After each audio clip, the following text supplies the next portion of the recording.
Do you get nervous before a big race at this point? Before some races, yeah. Depends on how big the race. Yeah. But I think, both of us have just been in it for so long that, like, in those races that we know what to expect. Kristina, Galat, and Emily Oren are on the Hillsdale College Cross Country team, ranked number 1 in the country. In race, do you have, like, I'm thinking of like a Nike Fuel Band or a Fitbit that tells you sort of some information, like how far you've gone, what your time is, and that sort of thing? Do you know right where you stand, even as you're running the race? Well, we don't really wear those, but they do have, like, clocks at pretty much every mile mark, Gotcha. So you can, like, get a sense. But a lot of courses run differently, so time isn't really that big in cross country. It's more of, like, where you're placed among the people. Gotcha.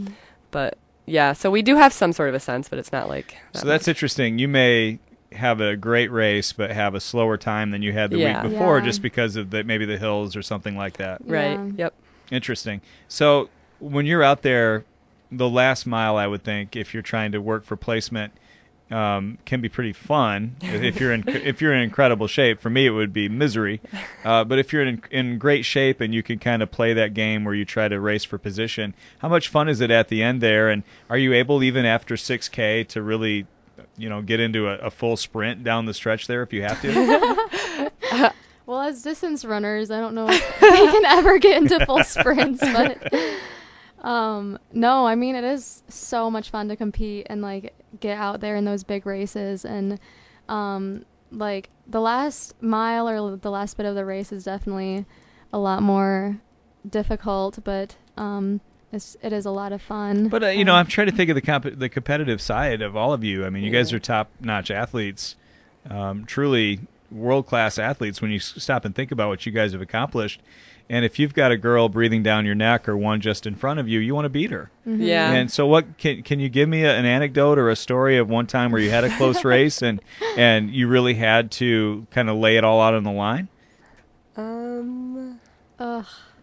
I feel like there's. I have a story about my sister. Sure. She, at Nationals last year, there's, like, a straightaway that was, I don't even know how long it was, but she, like, somehow got, like, this burst of energy to just, like, sprint past probably, like, 5 people and, like, scored us, like, a ton of points or, like, few points to, like, get us into second place. But I feel like that was a point for her where it got, like, super competitive and just was able to, like, sprint past a whole bunch of people.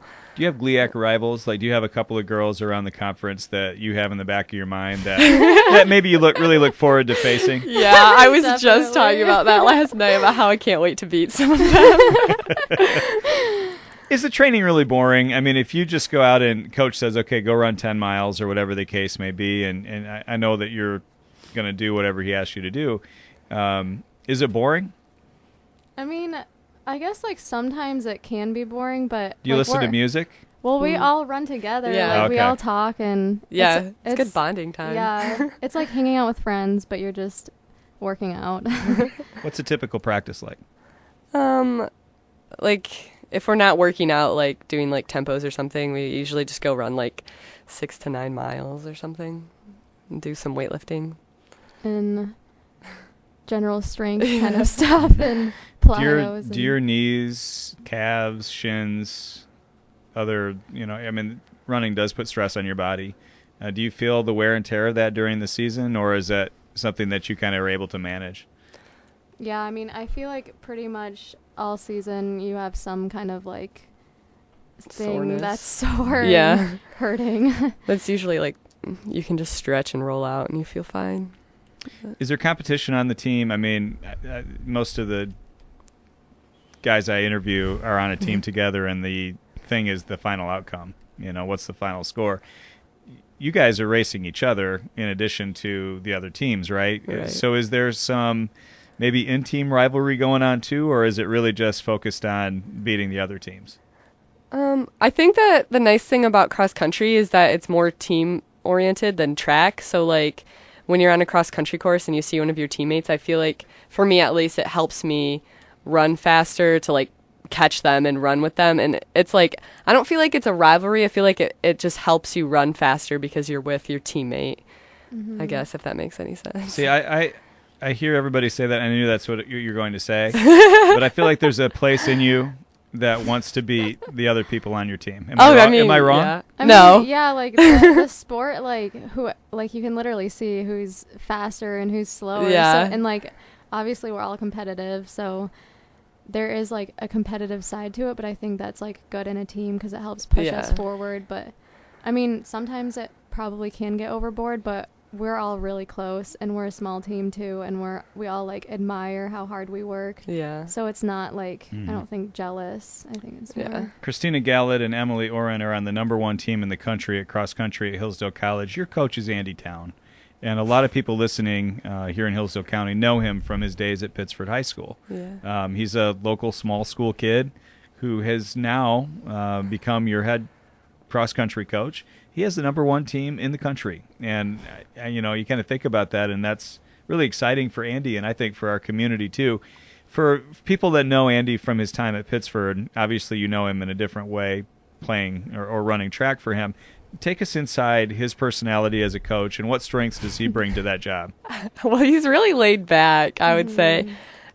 He's pretty goofy, but he's really organized. That's I think one of his really big strengths is he's organized and is able to communicate effectively like what he wants us to be doing and stuff like that. Yeah, and he's also really personable. Like I feel like it's really easy to just as an athlete for any athlete to just go up and talk to him about things that you might be struggling with or just like anything.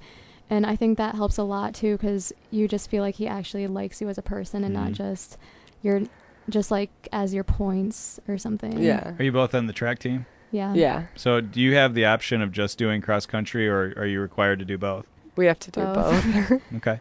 Do you ever run if the coach says you have to run 6 to 9 miles, and let's say your professor has given you 100 pages to read by Thursday, can you read those pages while you're running? No. Because that's the other question I always ask the Hillsdale College athletes. I mean, you guys put your whole life into your schooling and also your track team, and it's hard to do both of those at the same time. I know I've asked this question a lot of the Hillsdale College athletes, but it always interests me how the different sports handle the academic side while you're also keeping up with your training. How has that adjustment been for you, and how have you made that work? I feel like for me it actually helps that I'm on a sports team because it gives me a set schedule. Gotcha. And I don't just like waste my afternoons away because I know I have to be at practice at 3:00 and I'm not going to be done till 6:00. So I have to get my homework done in the free time that I do have. So for me, it's actually helped because it's given me a schedule. But yeah, and I think we're 3-season athletes, so we're basically in season all the time. And so the fact that like we're like always on this schedule and I don't know, always like training, I think that helps, like since we're not like having different season, I don't know, like mixing things up. Yeah, I mean the football guys are going to be done in November, and then they'll go through a period of time where they don't have as much training, and then they have to recalibrate. And for you guys, it's a consistency that would be helpful. Let's talk about the rest of your year. Where are you in terms of the span of your season, and what do you have coming up next? We have a meet this Saturday at Louisville. It's just it's a pretty big D1 meet. There's not going to be many D2 teams in our race, so that'll be like pretty competitive for us. So when you're smoking D1 athletes, it's got to feel great, right? Yeah, it does. It feels it would have to, right? Yeah.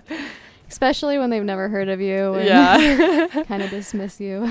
Yeah, and then we have a home meet the next week, which is Michigan Intercollegiates. Yeah, Michigan Intercollegiates. And then a week off, and then GLIACs, week off regionals, week off nationals. So it's coming to an end pretty quick. Yeah, it happens fast. Well, Kristina and Emily, you've accomplished so much already. We're excited to see how far you can take it this year. It's got to be exciting, right? Yeah. You guys have worked hard, and when you work really hard and you see success, that's about as good as it gets, isn't it? Yeah, definitely. Well, we're excited to see what you guys finish up doing this year. Kristina Galat and Emily Oren from the #1 ranked in the nation Hillsdale College Cross Country team. We're proud of what you guys are doing, and we wish you the best for the rest of the year. Thank you. We will come back with some really hard-hitting sports commentary about the Detroit Lions. We'll also break down some of the Tigers stuff as well as the Timeout Show continues on a Tuesday on WCSR.